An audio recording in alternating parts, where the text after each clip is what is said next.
They arrived at dusk, when the mountain mist turned silver beneath twin moons, their steps slow and labored against the frozen stones. The old couple clutched each other's frail bodies, breath rising in pale clouds, eyes reflecting nothing but exhaustion and cold. Above them, the peaks of Valthar stretched endlessly, a world of ice and silence where only the Forsaken dared to tread. And somewhere in that vastness lived a man the valley town called Cursed. A man they whispered about in fear. A man who, they said, had lost his humanity long ago. But what he did that night would reveal a truth the town had buried in shame. Before we start, subscribe now so you don't miss more incredible stories like this one. Oh, and before we dive in, tell us in the comments, where are you watching this video from? We love hearing from you and always read every message. The mountain village of Krell sat nestled in the shadow of Valthar's peaks like a scar on the landscape, a collection of gray stone buildings with smoke curling from chimneys, their glow swallowed quickly by the perpetual cold. The people here were hard, not cruel by intention, but carved into sharp edges by survival.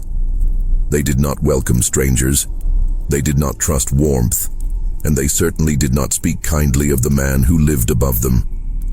His name was Ezra Vane. Once, he had been one of them, a young engineer who worked the geothermal vents beneath the ice, who laughed in the tavern, who danced at harvest festivals under the aurora lights. But that was before the accident, before the collapse that killed 6 miners. Before the tribunal that blamed him for faulty calculations he swore he never made. They exiled him without trial. Now he lived alone in a cabin carved into the mountainside, hours above the village, where the wind screamed through jagged cliffs and the cold could kill in minutes. The townsfolk said he'd gone mad, that he spoke to ghosts, that his eyes had turned hollow like the glaciers. But no one went up there to confirm it, not even when the storms came. On this particular evening, the tavern was full. The fire crackled in the stone hearth, casting long shadows across faces reddened by drink and heat. Laughter punctuated the low hum of conversation.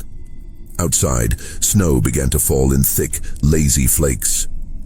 "Another round, Garin," shouted a broad-shouldered man named Torvin, slamming his cup on the table.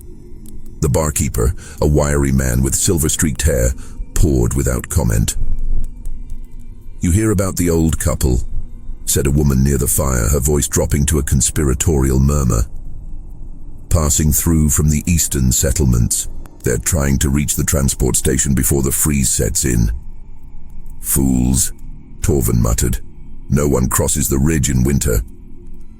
"They're old," someone else added. "Can barely walk, saw them resting near the market earlier, looked half dead already." "Then they'll be fully dead by morning," Torvin said, and the table laughed. The door to the tavern creaked open, letting in a gust of icy wind. A young woman entered, her coat dusted with snow. She pulled back her hood, revealing sharp green eyes and a face tight with worry. "Garin," she said urgently.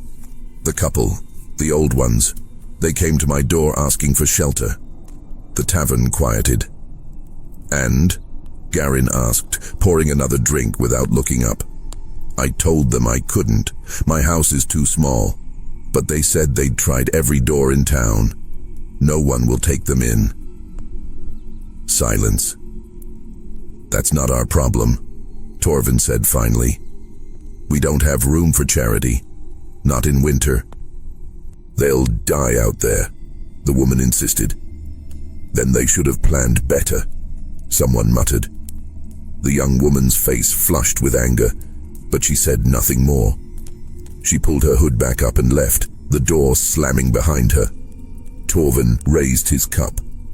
"To those smart enough to stay indoors." The tavern laughed again and the fire crackled on. But miles above them, where the wind howled through the frozen crags and the stars burned cold and distant, something else was happening. The old couple had climbed, their legs trembled with every step. The man's breath rattled in his chest. The woman's hands were numb, her fingers barely able to grip her husband's arm.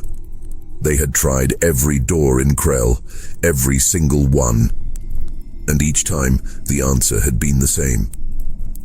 No. We can't make it much farther, the woman whispered, her voice breaking. I know, the man replied, though he didn't stop moving. Just a little more. There's supposed to be a cabin.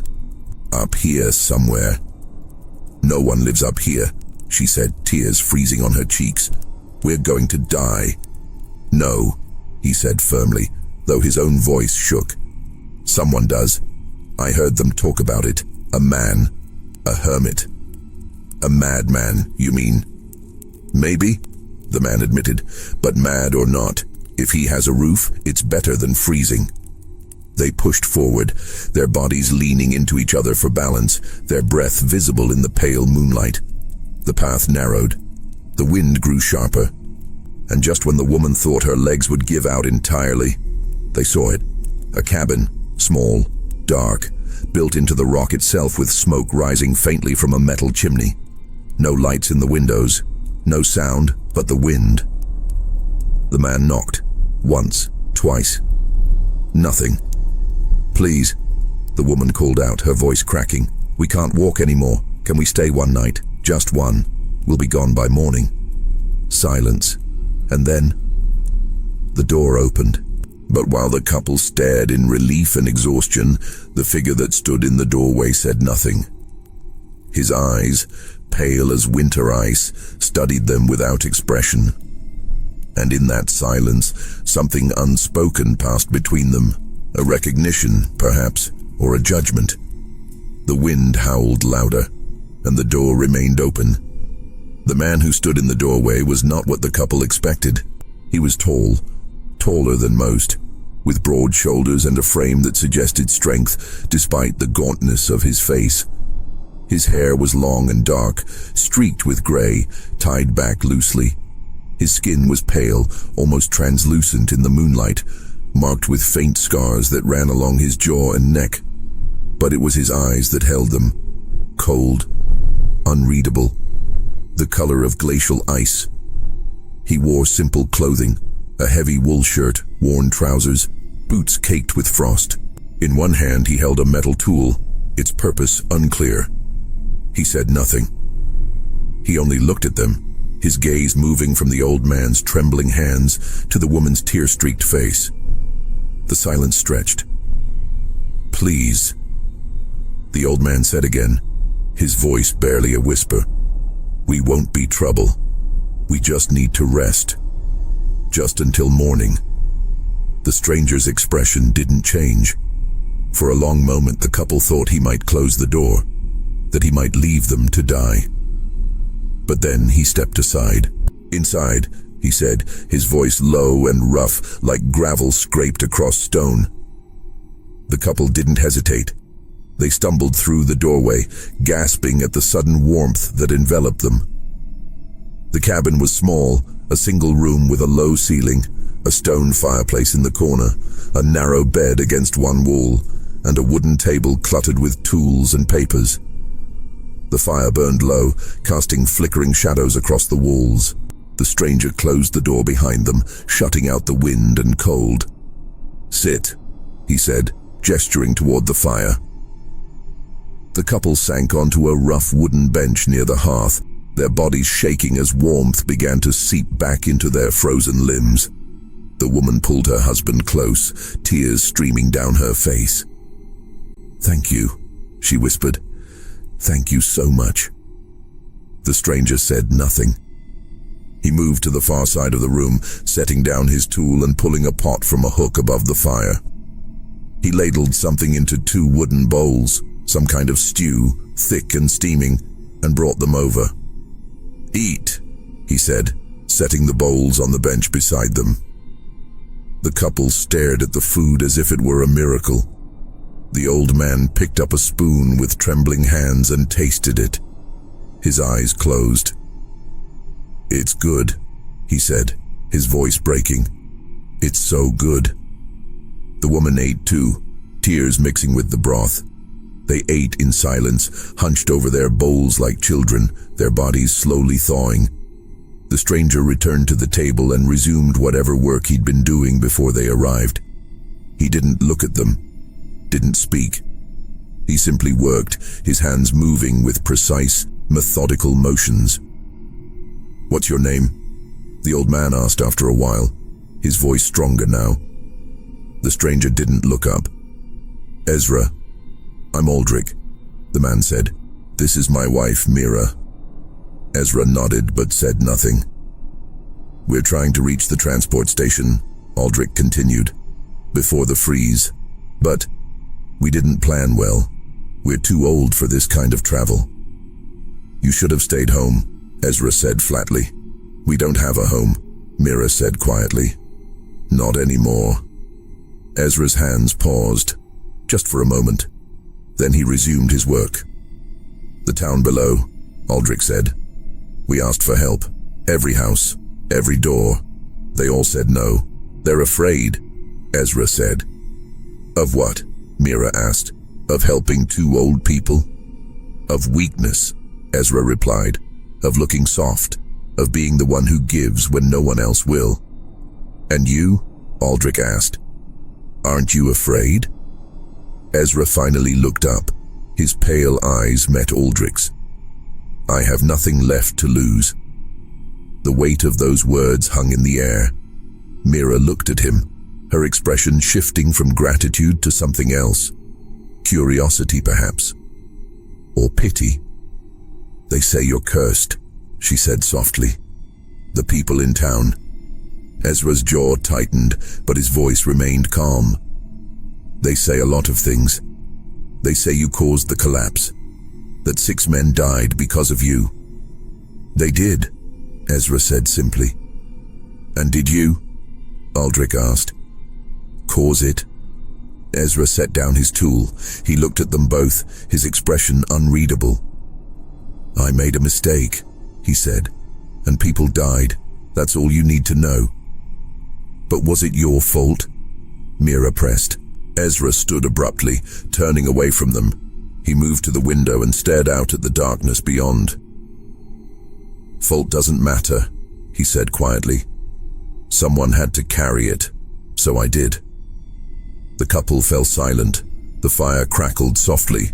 Outside, the wind howled like a living thing, and in that moment, they began to understand. But they had no idea what was coming. No idea that their presence in this cabin would set in motion a chain of events that would force the town below to confront something they had buried long ago. Because the mountain man wasn't just an outcast, he was a witness. And what he knew would change everything. The couple woke to pale light filtering through the cabin's single window. The fire had burned low, but the room was still warm.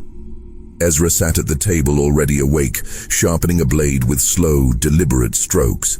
He didn't acknowledge them. Mira sat up slowly, her body aching but no longer frozen. Beside her, Aldrich stirred, groaning softly. "You're still here," Ezra said without looking up. We didn't mean to overstay," Aldrich said quickly. "We'll leave, right now." "The storm passed," Ezra said. "But the path down is ice. You won't make it alone." "We don't want to burden you further," Mira said. Ezra set down the blade. He stood and pulled on a heavy coat lined with fur. "I'll take you down," he said simply. "You don't have to." "I know," Ezra interrupted. "But if you fall and die on my mountain, they'll blame me for that too."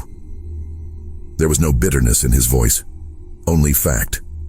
The descent took hours. Ezra led them down carefully, testing each step, pointing out safe footholds. His movements were precise, practiced. He carried Mira's pack without asking. When Aldrich stumbled, Ezra caught him before he could fall. "You've done this before," Aldrich observed, breathing hard. "I used to guide expeditions," Ezra said. Before the collapse." Ezra nodded. "What happened?" Mira asked. "Really?" Ezra didn't answer immediately. They walked in silence for a while, the only sound the crunch of snow beneath their boots. "There was a new drilling site," he finally said. "Deep thermal.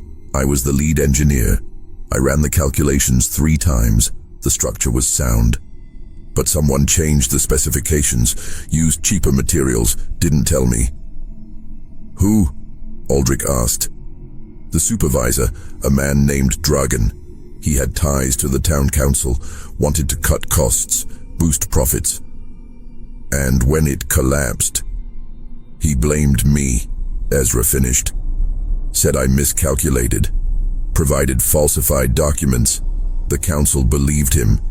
6 families lost someone that day. They needed someone to hate. I was convenient." "But you knew the truth," Mira said. "Truth doesn't matter when grief needs a target."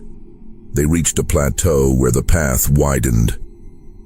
Below, the village of Krell came into view, gray rooftops dusted with fresh snow, smoke rising from chimneys. "Why didn't you fight it?" Aldrich asked. "Why didn't you expose him?" Ezra stared down at the village. His expression was unreadable. "Because the families needed someone to blame, and fighting would have meant dragging them through more pain, more investigations, more uncertainty. Sometimes silence is kinder than truth."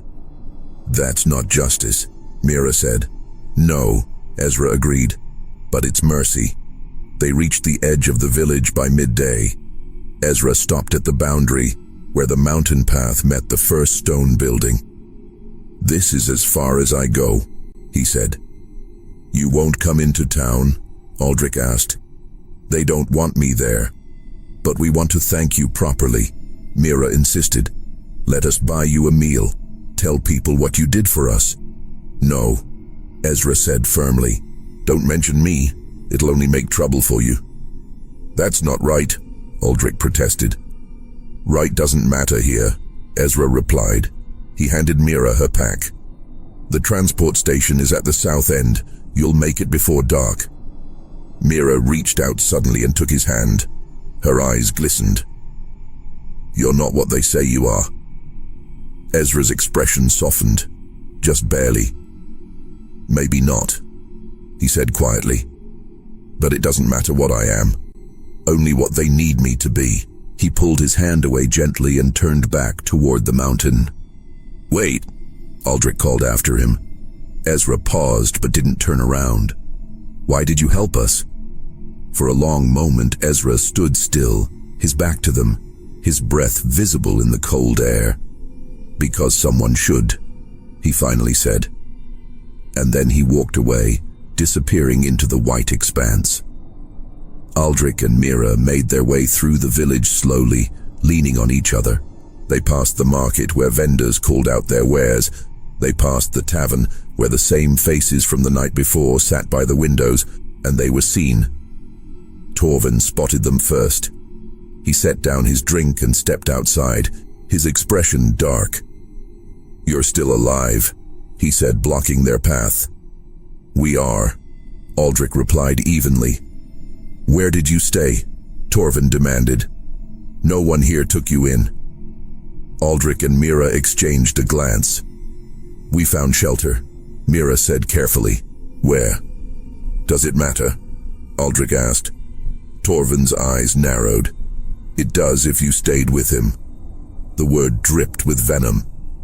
"We don't know what you're talking about," Mira said, though her voice wavered. "You went up the mountain," Torvin accused. "Didn't you? You stayed with the cursed man." A small crowd had gathered now. Faces appeared in windows. People stepped out of shops. "We asked for help here," Aldrich said, his voice rising.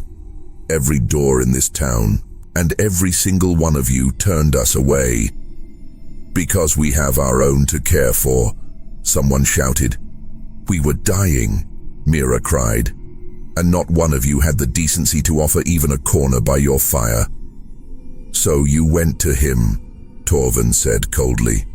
"To the man who killed 6 of our own." "He didn't kill anyone," Aldrich snapped. The crowd went silent. "You don't know what you're talking about," Torvin said. "Don't I?" Aldrich challenged. He told us what happened. About Dragon, about the falsified documents. Torvin's face went pale. That's a lie. Is it? Mira asked. Or is it just easier to blame a man who won't defend himself? The crowd shifted uncomfortably. Murmurs rippled through the gathered townsfolk. Get out, Torvin said, his voice low and dangerous. Take your lies and get out of our town. Gladly, Aldrich said. But you should know he saved our lives, and he did it without asking for anything in return. Can any of you say the same? No one answered. Aldrich and Mira walked away, leaving the crowd in tense silence. And as they disappeared toward the transport station, something shifted in Krell.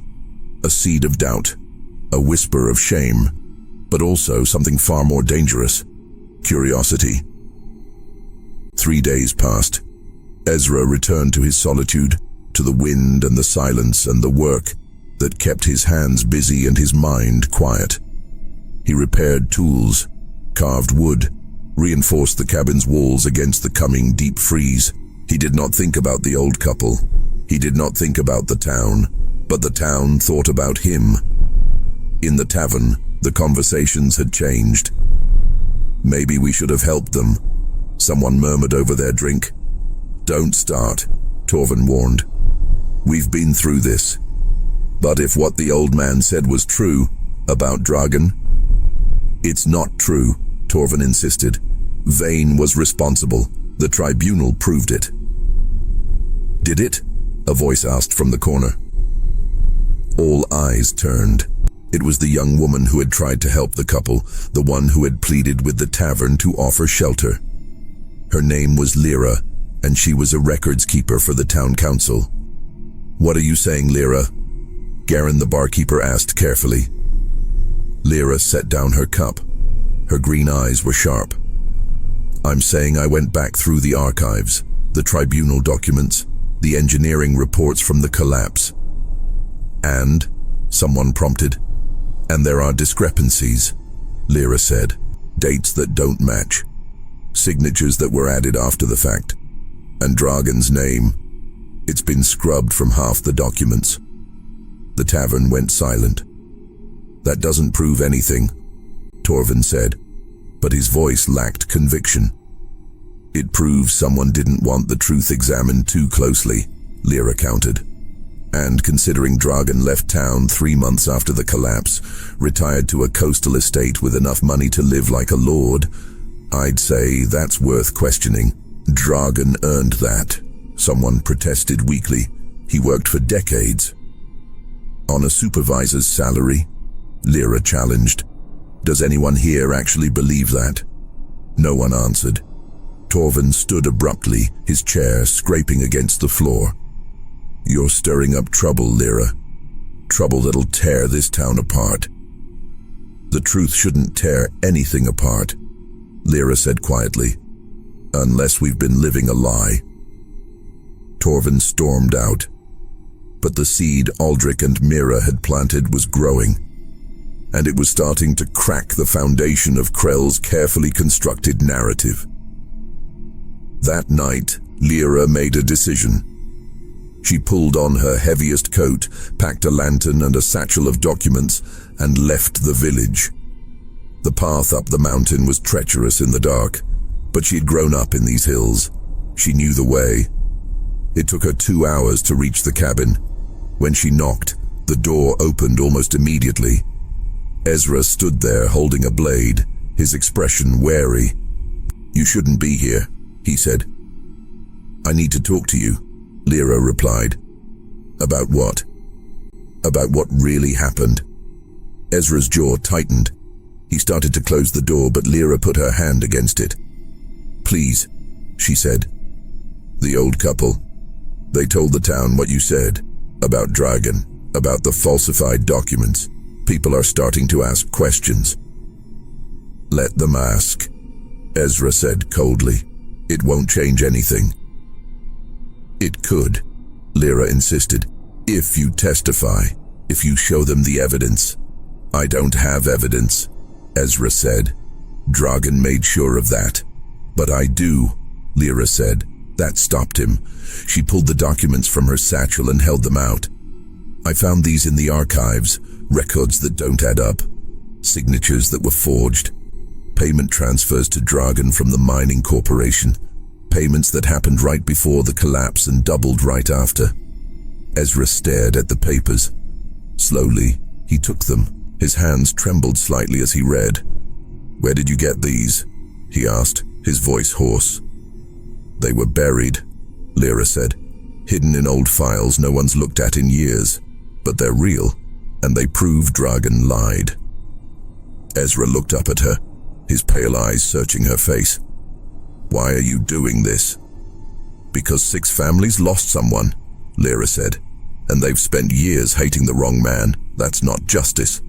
That's cruelty."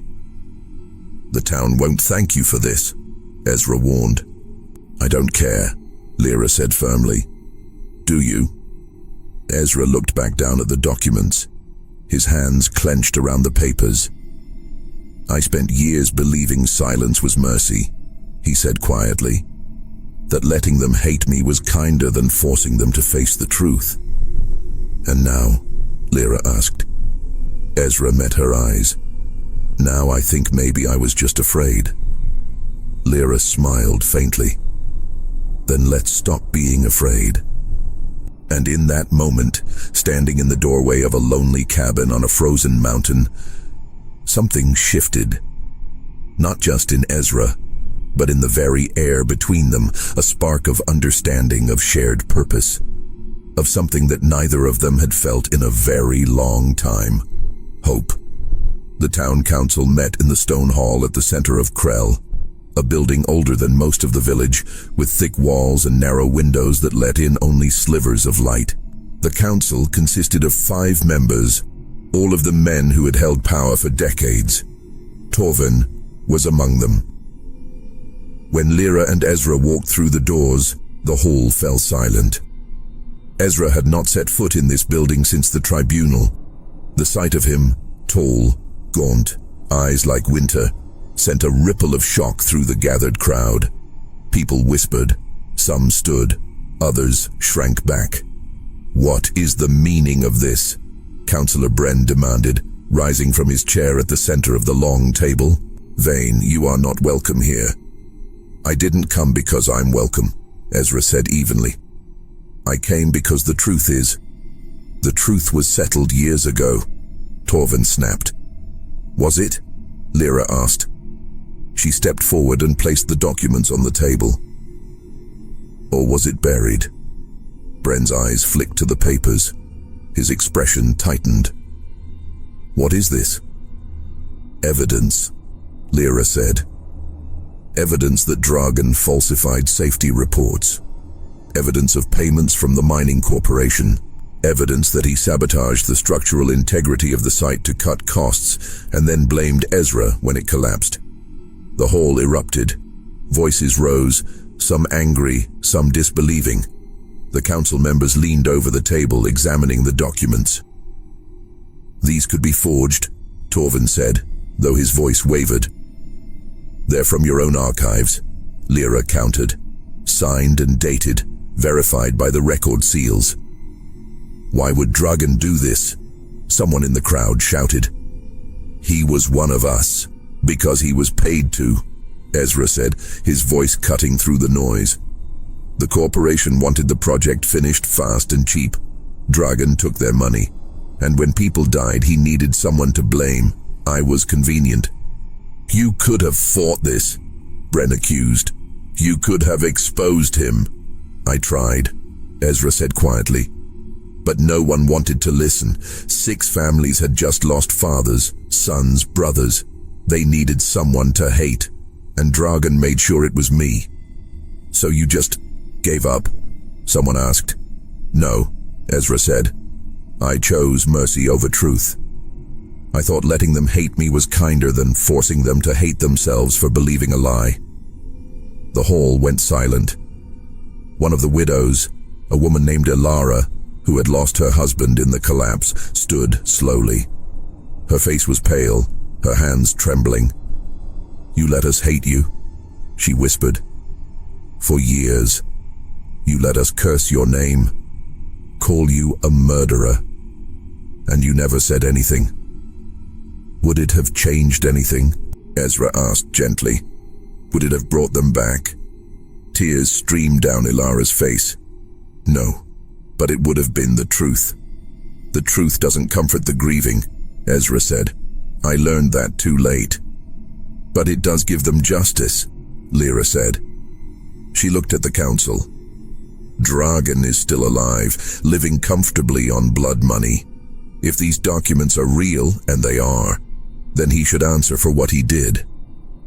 Bren sat back heavily in his chair. He looked old suddenly, tired. If this is true, he said slowly, then we've committed a great wrong. You have, Ezra agreed. But so have I. I let you. Why? Ilara asked, her voice breaking. Why didn't you fight? Ezra looked at her, and for the first time his expression softened. Because I wanted you to have peace, he said, even if it cost me everything. The hall was silent. The weight of his words settled over them like snow. And then, one by one, people began to stand. First Ilara, then others.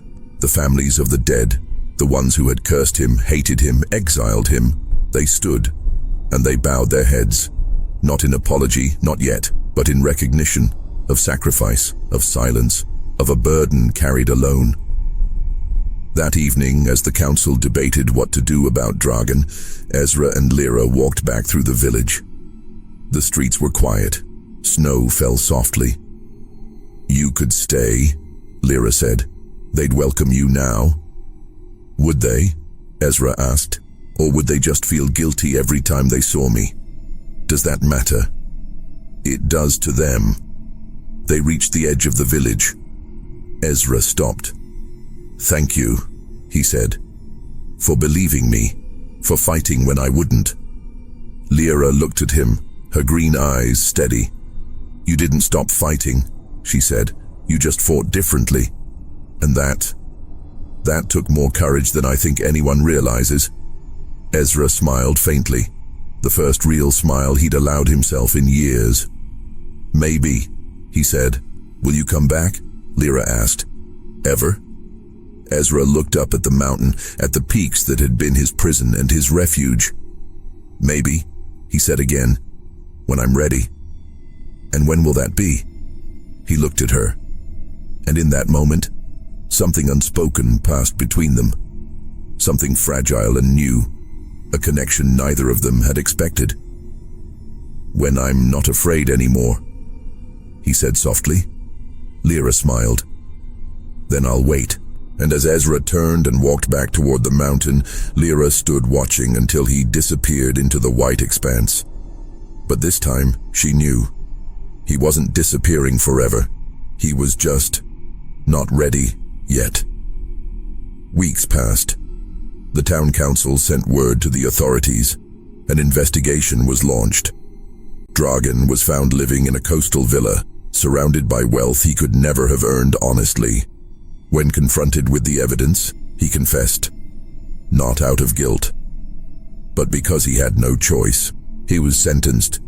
The families received compensation, and the name Ezra Vane was quietly, almost reluctantly cleared. But Ezra did not come down from the mountain. Lyra visited him often. At first, she brought news, updates about the investigation, about Dragan's trial, about the town's slow, painful reckoning with its own complicity.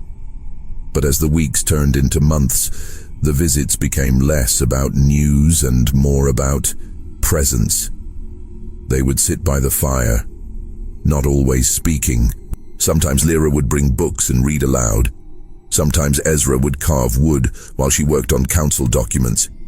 Sometimes they just existed together in the quiet. And slowly, so slowly neither of them noticed at first, something grew between them. One evening, as snow fell outside and the fire crackled warmly, Lyra set down her book and looked at him. Do you ever think about coming back? She asked. Ezra paused, his knife hovering over the piece of wood in his hands. Sometimes, he admitted. What stops you? He set down the carving and stared into the fire. Fear, I think, that they'll still see me the way they used to, that I'll see myself that way. And how did you see yourself? Lyra asked gently. As someone who failed, Ezra said quietly. Someone who let people die. But you didn't, Lyra said. I know that now, Ezra replied. But knowing and believing are different things. Lyra moved closer, sitting beside him on the bench. The warmth of her presence was different from the fire, softer, steadier. You saved me, she said. Ezra looked at her, confused. I never. You did, Lyra interrupted. When I found those documents, when I realized what the town had done, I felt so angry, so ashamed. I almost didn't bring them forward. I almost let it stay buried. Why didn't you? Because of what the old couple said, Lyra replied. About you. About how you helped them without asking for anything. How you carried a burden that wasn't yours because you thought it would spare others pain. That kind of strength. I wanted to be capable of that too. Ezra's throat tightened. He looked away. That wasn't strength, he said. That was cowardice. No, Lyra said firmly. She reached out and touched his hand, gently, tentatively. It was love, misguided maybe, but love nonetheless. Ezra stared at her hand on his. Her fingers were warm, delicate. He hadn't been touched with kindness in so long. I don't know how to go back, he whispered. I don't know how to be part of things again. You don't have to know, Lyra said softly. You just have to try. And in the firelight, with the snow falling softly outside and the mountain holding its breath, Ezra allowed himself to believe, just for a moment, that maybe he could. The next morning, Lyra woke to find Ezra already dressed, standing by the door. Where are you going? She asked. Down, he said simply. Lyra sat up, her heart quickening. To the village? Just to the edge, Ezra said. To see, if I can. Lyra smiled, a bright, genuine smile that made something in Ezra's chest ache. I'll come with you, she said. You don't have to. I know, Lyra said. But I want to. They walked down together, side by side, their breath visible in the cold morning air.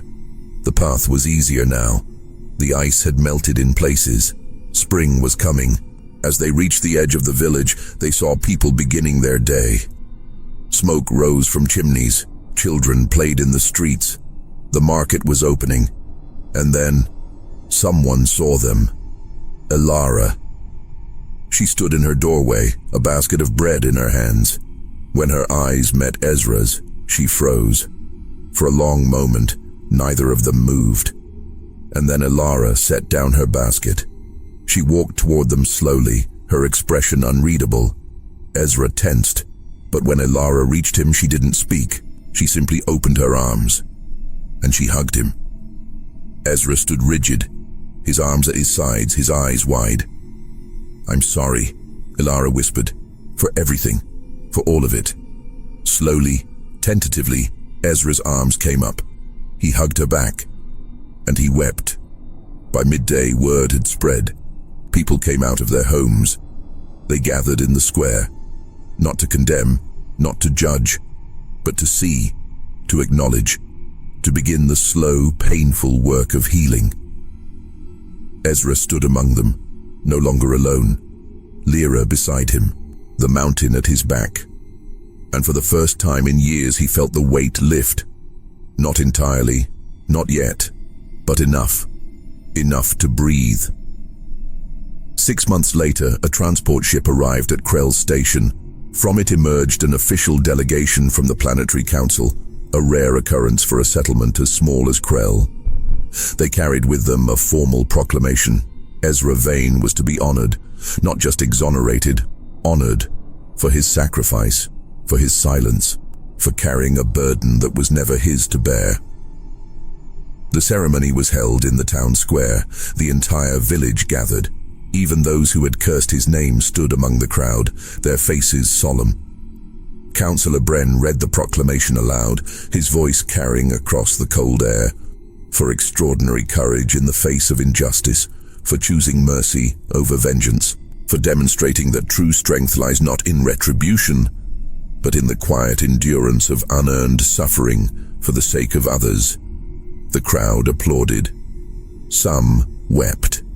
But Ezra stood still, his expression unreadable.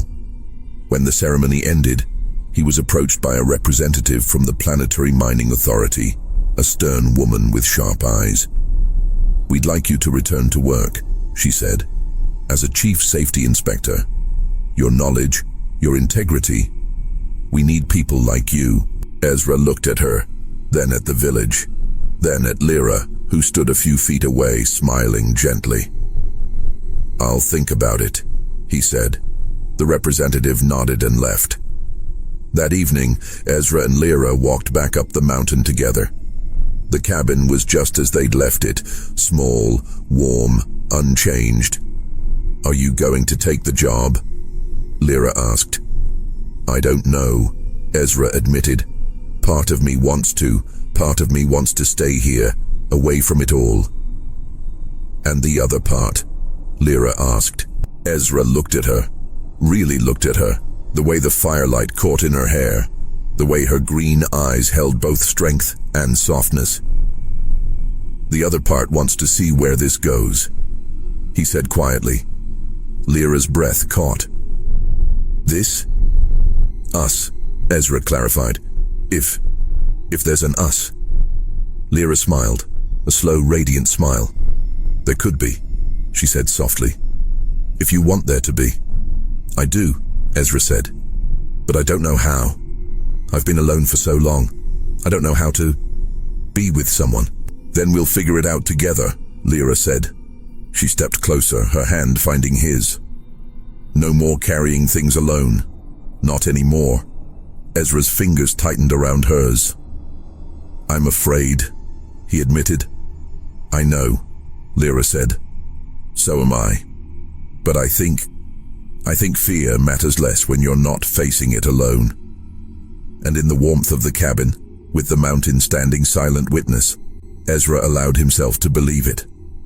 To believe that maybe, just maybe, he deserved this, deserved peace, deserved connection, deserved love. Years later, the story of Ezra Vane spread beyond Krell. It became a tale told in academies and council chambers, a parable about the dangers of scapegoating, about the courage it takes to forgive, not just others, but yourself, and about the quiet strength of those who carry burdens in silence, not for glory, but for love. The old couple, Aldrich and Mira, never forgot him. They sent letters, they told others. And slowly, the story grew, until it became more than a story. It became a reminder that in a universe built on convenience and cruelty, sometimes the greatest act of defiance is simple, unasked for kindness. That mercy, even when misguided, can plant seeds that grow into justice, and that the ones we exile, the ones we cast into the cold, are often the ones carrying truths we're too afraid to face. Ezra never returned to the mountain full-time. He took the job. He worked to reform mining safety standards across the sector. He became a voice for the voiceless, for those blamed unfairly, for those carrying unearned shame. And Lyra was with him, every step. They built a life together, not in the isolation of the mountain, but in the world below, in the messiness and beauty of community, of connection. But they never forgot the cabin. They returned often, to remember, to rest, to breathe. And every time they did, Ezra would stand at the window and look down at the village below, and he would smile, because he understood now that redemption isn't about erasing the past, it's about carrying it forward with grace and that sometimes the greatest gift you can give someone isn't truth. It's the courage to seek it for themselves. In a universe built on arrogance and fear, sometimes a single act of unearned kindness is enough to shift the stars themselves. And in the silence of a mountain hermit's choice, to shelter, to sacrifice, to endure, an entire town learned what it truly means to be human.